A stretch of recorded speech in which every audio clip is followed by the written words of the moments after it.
So we've started doing some new research into the virus that causes COVID-19 and its effects in tissue.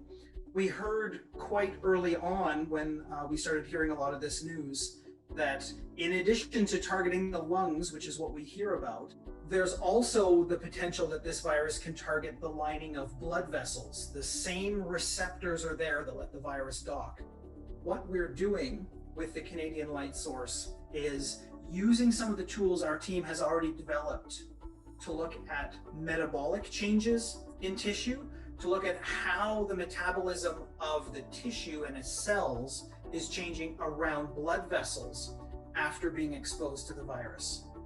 The most interesting prospect here, and this links back to our initial hypothesis, is that individuals that have been exposed to the SARS-CoV-2 virus and have COVID-19 symptoms or may not have COVID-19 symptoms may still be at risk for other health complications later in life. We've really been fortunate to have our collaborative ties with researchers at VIDO here in Saskatoon. So VIDO has the expertise and the capabilities of working safely with these high containment viruses, such as SARS-CoV-2 or MERS.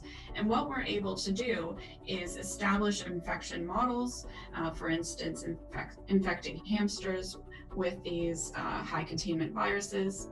We're able to then manipulate samples that come out of these animals and inactivate them so that other researchers with specific expertise are able then to analyze the samples in their own facilities. We don't know why there is a long hauler syndrome with COVID-19 and people who have recovered from SARS-CoV-2. And this is really difficult to study in people.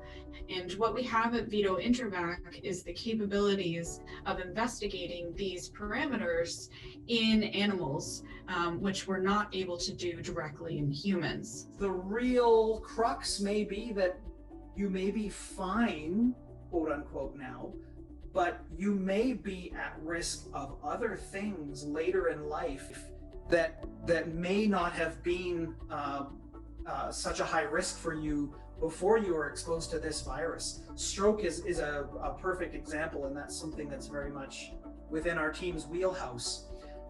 So by gathering some of this information now, when it's still relatively early days for us as a population across the planet dealing with this virus, we want to forewarn and forearm ourselves with some knowledge about what else is this virus doing within our bodies that may be putting us at risk for things like stroke, heart disease, and other major complications that we may not see the repercussions of for another 20 to 30 years as people start aging and those risk factors start piling up.